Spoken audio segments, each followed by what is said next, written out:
अस्सलाम वालेकुम दोस्तों, उम्मीद करता हूँ आप खैर-ओ-आफ़ियत से होंगे। चंद दिन पहले कासिम अली शाह फाउंडेशन में समर कैंप लगा हुआ था और उस समर कैंप को हमने फ्री ऑफ कॉस्ट फैसिलिटेट किया अपने सारे सर्कल, अपने दोस्तों को, अपने मोहब्बत करने वालों की फैमिलीज़ को कि आप अपने बच्चों को भेज सकते हैं। और 4 बैच उसमें शामिल थे। फ़र्स्ट बैच जो था वो ज़रा लंबा था, काफ़ी ज़्यादा उसमें बच्चों ने पार्टिसिपेट किया और बाकी जो बैच थे वो हमने ज़रा जल्दी क्लोज़ कर दिए फाउंडेशन की मसरूफियात की वजह से। एक बड़ा मज़े का उसमें वाक़या हुआ। एक हमारे दोस्त थे तो उनका साहबज़ादा उस बैच में मौजूद था। वो बच्चा हर क्लास में स्पीकर से, ट्रेनर से सवाल करता था। सब बच्चे बड़ी हैरत से उसको देखते थे और बाज़ हमारे जो गेस्ट स्पीकर थे वो भी इरिटेट होते थे, वो भी थोड़े से डिस्टर्ब होते थे। मेरे अपने बच्चे भी क्योंकि इसमें शामिल थे, तो मेरे बेटे ने मुझे बताया कि पापा एक हमारी क्लास में ऐसा हमारा दोस्त है जो बहुत ज़्यादा डिस्टर्ब करता है। तो मैं बड़ा हैरान हुआ कि वो बड़ी डिसिप्लिन क्लास है और उसमें हमने बड़ा एक फितरती अंदाज़ रखा हुआ है लर्निंग का, तो उसमें डिस्टर्ब करने वाला कौन हो सकता है। तो मैंने कहा क्या डिस्टर्ब करता है? तो उसने कहा कि पापा वो बहुत ज़्यादा सवाल पूछता है। तो मैंने कहा ये तो अच्छी बात है, सवाल पूछने में तो कोई बुराई नहीं है। उसने कहा नहीं पापा बहुत ही ज़्यादा सवाल पूछता है। मैंने उसके बाद फिर अपने गेस्ट स्पीकर से मिलना शुरू किया और उनसे पूछा कि ऐसा है, तो सब ने कह लीजिए इनकरेज किया। उन्होंने कहा हाँ जी बिल्कुल अच्छी बात है, हम तो सब बच्चों को ही कहते हैं वो सवाल पूछें। लेकिन एक हमारा पार्टिसिपेंट, एक शहज़ादा हमारा, एक बेटा हमारा ऐसा है जो सवाल ज़्यादा पूछता है। और वो जो एक ट्रेनर थे जो थोड़े से डिस्टर्ब हुए, वो भी शायद इसलिए डिस्टर्ब हुए, वो सवाल से नहीं डिस्टर्ब हुए। उन्होंने कहा कि जी मैंने अपनी बात मुकम्मल करनी थी तो इंटरप्शन आ जाती थी, जिस वजह से मैंने थोड़ा सा माजरत की कि आप थोड़ा सा होल्ड करें, मैं अपनी बात मुकम्मल कर लूँ, उसके बाद मुझे सवाल कर दीजिएगा। मुझे ऐसे ख्याल आया कि मैं अपने उस दोस्त से जिनका वो साहबज़ादा है, मेरा भतीजा है, उनसे बातचीत करूं और उनसे पूछूं, क्योंकि मुझे तो अच्छा लगा। मैं तो इसको नहीं कहूँगा कि ये कुछ बुरा था। उनसे पूछूं कि ये आपका बेटा माशाल्लाह इतने सवाल पूछता है, इसकी वजह क्या है? इतने सवाल तो हमारे बच्चे नहीं पूछते, हमने नहीं कभी पूछे। जब हम यंगस्टर थे, बच्चे थे, छोटे थे, हमारे पास इतने सवाल नहीं थे। तो मैंने आइंदा दिनों में अपने उस दोस्त को चाय पर बुला लिया, उनसे रिक्वेस्ट की। मैंने कहा जी मेरे साथ चाय पिए, मैंने गप लगानी है।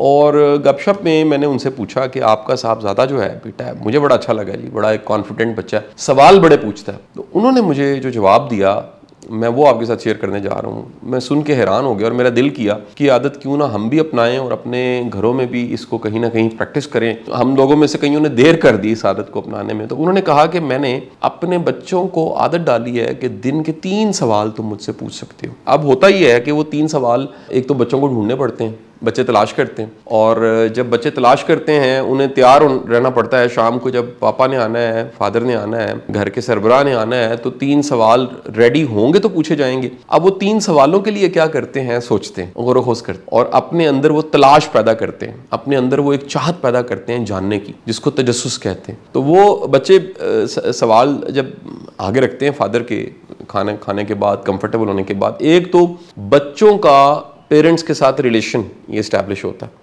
ये बड़ी एक इंपॉर्टेंट इस एक्टिविटी के जरिए आउटकम कि माँ बाप और बच्चों के दरमियान में एक जो रिलेशनशिप है। मैं ये भी आपको बताता चलूँ, हमेशा कहता हूँ बच्चों के पहले उस्ताद जो है ना, पहली दरसगाह, वो माँ और बाप है। बाकी सब की सब यूनिवर्सिटी, कॉलेजेस, इदारे, दुनिया के बड़े बड़े इदारे भी बाद में आते हैं। सबसे पहले माँ बाप, ये दोनों का रोल आता है। ये दोनों ने रोल प्ले करना होता है सिखाने में और मिजाज बनाने में, पर्सनैलिटी बनाने में। तो एक तो आपस में राब्ता होता है। दूसरा क्या होता है, मेरे दोस्त बताने लगे कि ऐसा लाजिम नहीं है कि सारे जवाब मुझे पता होंगे। बच्चे आज के ज़माने के मुताबिक कुछ पूछ लेते हैं। वो पूछते हैं कि जी आर्टिफिशियल इंटेलिजेंस का स्कोप क्या है, चैट जीपीटी पापा क्या होती है, या वो कुछ ऐसा पूछते हैं जो पापा को भी नहीं पता होता, वालिद को भी नहीं पता होता। वो कहता है फिर हम क्या करते हैं कि हम मिल के ढूंढना शुरू करते हैं। हम कहते हैं यार चलो इस पे तलाश करते हैं, इस पे वो किताब ढूंढते हैं, या फिर इस पे गूगल पे जाके सर्च करते हैं, यूट्यूब पे सर्च करते हैं, इसी मौजू का कोई काबिल बंदा ढूंढते हैं। और इस एक्टिविटी से उन्होंने कहा है कि बच्चों को इतनी शानदार एक असाइनमेंट मिल गई है। वो अगर मोबाइल फ़ोन भी कोई थोड़ा बहुत इस्तेमाल करते हैं तो उसमें से भी कुछ प्रोडक्टिव निकाल के ले आते हैं, वो नए नए सवाल ढूंढते हैं। अच्छा, सबसे बढ़ के उन्होंने बताया कि मेरे बच्चों के पास कहने को, बताने को, सुनाने को बहुत कुछ होता है, क्योंकि नॉलेज होता है आपके पास। अगर कंटेंट है आपके पास, कोई करने को बात है, आप कहीं बैठेंगे तो आप कोई नई बात करेंगे और बातचीत शुरू कर देंगे और इंगेज कर देंगे। लेकिन अगर आपके पास कहने को कुछ नहीं है तो नतीजा क्या होगा, आप या तो बदखोइयाँ करेंगे, गीबत करेंगे, सियासी तबसरे करेंगे जो पूरी कौम कर रही है, और कुछ भी नहीं करेंगे, वक्त ज़ाया करेंगे। दूसरी बात उन्होंने कही है, लर्निंग हमारे घर के कल्चर में शामिल हो गई है। मैं आपको बताता चलूं, जिस तरह इदारों का कल्चर होता है इसी तरह घरों का भी कल्चर होता है। मसलन बाज़ घरों में एक वेलकमिंग कल्चर होता है, बाज़ घरों में दीनी कल्चर होता है, बाज़ घरों में मैंने देखा है कि सिमेट्री, तरतीब, अदाब, शाइस्तगी, इसका कल्चर होता है। इसी तरह ये एक नई टर्म पता लगी कि कुछ घरों में लर्निंग का कल्चर होता है। वो कहता है हम हर चीज़ को लर्निंग से जोड़ते हैं। वो कहते नहीं, हमें बाज़ औक़ात कंप्लेन ये आ जाती है, स्कूल के टीचर्स कह रहते हैं कि आपके बच्चे बहुत सवाल पूछते हैं। जैसे मैंने भी उन्हें बताया कि जी मेरी इत्ला में आया, कुछ बच्चों ने बताया कि आपके बच्चे जो समर कैंप में आए हैं, आपका बेटा बहुत ज़्यादा सवाल पूछता है। तो उन्होंने कहा कि इसकी वजह तो वो इजाज़त है जो हमने दी हुई है कि 3 सवाल पूछे जा सकते हैं। मेरी आप सबसे गुजारिश है कि अपने बच्चों को सवाल पूछने पर इनकरेज करें, उन्हें शाबाशी दें, उन्हें कहें कि जी डायरी में कहीं लिख के रख लें, उनसे कहें चलो रख लो, अभी जवाब नहीं मिला, गौर करो, ढूंढो, तलाश करो, सोचो, तदब्बुर, तफक्कुर। और जब इस प्रोसेस में वो पढ़ेंगे, यकीन कीजिए उनकी पूरी जिंदगी बदल जाएगी। ये जो हम रट्टू तोते पैदा कर रहे हैं, नंबर, जीपीए, डिग्रीज लेने वाले सारे के सारे जाहिल पैदा कर रहे हैं, इस साइकिल से, इस सर्कल से निकलेंगे, उन लोगों की तादाद ज़्यादा बढ़ेगी जो सोचने वाले हैं, जो तफक्कुर करने वाले हैं, तदब्बुर करने वाले हैं, स्ट्रेटजी बनाने वाले हैं, सवाल पूछने वाले हैं, उनके पास तजस्सुस है। अब आप देखिए कि हदीस के अल्फाज हैं, इसको बड़ा कम कोट किया जाता है, इतनी खूबसूरत हदीस है। अल्लाह के रसूल सल्लल्लाहु अलैहि वसल्लम ने फरमाया कि आधा इल्म सवाल में पोशीदा, यानी सवाल बजाते खुद आधा इल्म है।